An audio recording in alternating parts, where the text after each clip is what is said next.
Hello everyone, இன்னைக்கு ஓணம். அம்மா ஏதாவது ஸ்பெஷலாக செஞ்சுருக்காங்கன்னு என்னன்னு போய் பார்க்கலாம். அம்மா, என்னம்மா என்ன பண்ணியிருக்கீங்க? வாசாமி, இன்னைக்கு ஸ்பெஷல் 2 ஐட்டம் இருக்கு, பார்த்துடலாம்பா. இன்னைக்கு வந்து திருவோணம் கொண்டாடும் அனைவருக்கும் என்னுடைய இனிய மனமார்ந்த நல்வாழ்த்துக்கள். இன்னைக்கு வந்து நம்ம வீட்டில் என்ன சமையல் அப்படிங்கிறத பார்த்துடலாம். ஒயிட் ரைஸுங்க, அப்புறம் முள்ளங்கி சாம்பார் வச்சுருக்கிறேன், ரசம் வச்சுருக்கிறேன், பருப்பு ரசம், காய் வந்து பொல்லங்காய் பொரியல், தயிருங்க. அப்புறம் எங்களுக்கு வந்து இன்றைக்கி பக்கத்துலேருந்து எங்களுக்கு ஓணம் ஸ்பெஷலாக வந்து கொடுத்துருக்குறாங்க. பக்கத்து வீட்டில் அவியல், இது வந்து பாயசம் கொடுத்துருக்குறாங்க. அப்புறம் நான் வீட்டில் வந்து அப்பளமும் அந்த வத்தலுமே வீட்டில் போட்ட வத்தலுமே செஞ்சுட்டேங்க.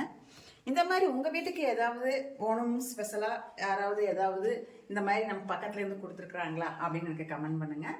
உண்மையாலுமே வந்து இந்த மாதிரி பண்டிகை காலங்களில் வந்து ஒருத்தருக்கு ஒருத்தர் ஒவ்வொன்றை பரிமாறிக்கிறது வந்து மனசுக்கு ரொம்ப சந்தோஷமாகவும் அந்த நட்பை வந்து வளர்க்கக்கூடியதாகவுமே இருக்கும். நான் வந்து எப்பவுமே அப்படி தான் நினச்சிட்டு பண்ணுவேன். இந்த மாதிரி உங்களுக்கு ஏதாவது ஒரு அனுபவங்கள் ஏதாவது இருந்தால் எனக்கு கமெண்ட் பண்ணுங்கள். இன்றைக்கி வந்து அவங்க எனக்கு ஓணம் பண்டிகைக்கு உண்டான அந்த பாயசமும் அந்த அவியலும் கொடுத்தது வந்து எனக்கு ரொம்ப சந்தோஷமாக இருந்தது. ரொம்ப சந்தோஷங்க. இப்போ வந்து நாங்கள் வந்து அவங்க அவியலும் பாயசமும் கொடுத்தாங்க. நான் வந்து எக்ஸ்ட்ரா எல்லாம் அப்பளம் வத்தல் எல்லாமே நான் வீட்டில் வறுத்துட்டேன். இப்போ வந்து ஒரு ஓணம் அந்த திருவோணத்துக்கு ஒரு சாப்பாடு பேர் சொல்லுவாங்க, அந்த சாப்பாடே எனக்கு வந்து ரெடி ஆயிடுச்சுங்க. நாங்கள் இப்போ வந்து நாங்கள் சாப்பிட போகிறோம். எல்லாமே ரெடியாக இருக்குது. நீங்களும் வாங்க சாப்பிட்லாம்.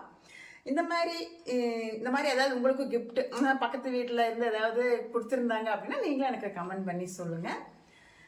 இந்த வீடியோ பிடிச்சிருந்ததுன்னா எனக்கு ஒரு லைக் பண்ணுங்கள், ஷேர் பண்ணுங்கள், அப்படியே கமெண்ட் பண்ணுங்கள். கௌரிஸ்கோம் சேனலை சப்ஸ்கிரைப் பண்ணிவிட்டு பாருங்கள். வணக்கம்.